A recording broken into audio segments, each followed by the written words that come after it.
सरजी, सहकार महर्षी काँग्रेसचे ज्येष्ठ नेते तथा माजी मंत्री दिलीपरावजी देशमुख यांचा वाढदिवस आपल्या लातूर जिल्ह्यामध्ये मागील 35 ते 40 वर्षापासून मोठ्या उत्साहात साजरा केला जातो. परंतु राजकीय जाणकार असं म्हणतात की वाढदिवसा दिवशी दिलीपरावजी देशमुख सहसा लातूरमध्ये राहत नाहीत. याबद्दल एक मित्र म्हणून किंवा दिलीपरावजी देशमुख यांचे अत्यंत निकटवर्ती म्हणून तुम्ही आम्हाला काय सांगाल? यामध्ये नेमकं काय सत्यता काय?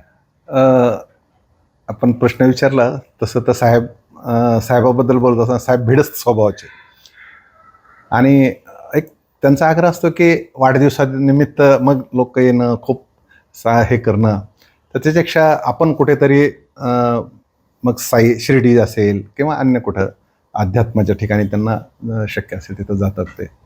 आणि मग त्या निमित्तानं वाढदिवसा दिवशी त्यांनी सांगितले की मग काही कार्यक्रम जाणीवपूर्वक सांगताना सुद्धा वाढदिवस एक वेगळ्या पद्धतीनं साजरा करा. कसं साजरा करायचा? तर मग आपण एखाद्याचं आयुष्य वाढवू शकतो. मग त्या कोणत्या गोष्टी आहेत? रक्तदानसारखे शिबिर आपण जिल्ह्यात घेतले पाहिजे, वैचारिक पातळीवरचे शिबिर घेतले पाहिजे आणि मग त्या माध्यमातून आम्ही दरवर्षी रेना कारखाना असेल, जिल्हा बँक असेल, रक्तदान शिबिर असेल, हे सगळं करतो.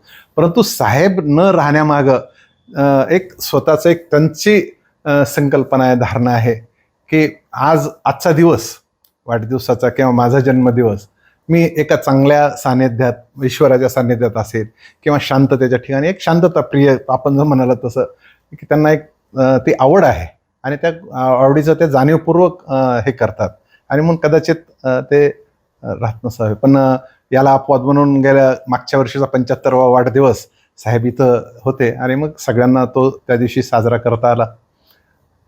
उद्या आहे साहेबांचा वाढदिवस. साहेब उद्या लातूरमध्ये आहेत का नाही? मग बहुतेक उद्या नाहीत साहेब. धन्यवाद सर. जी.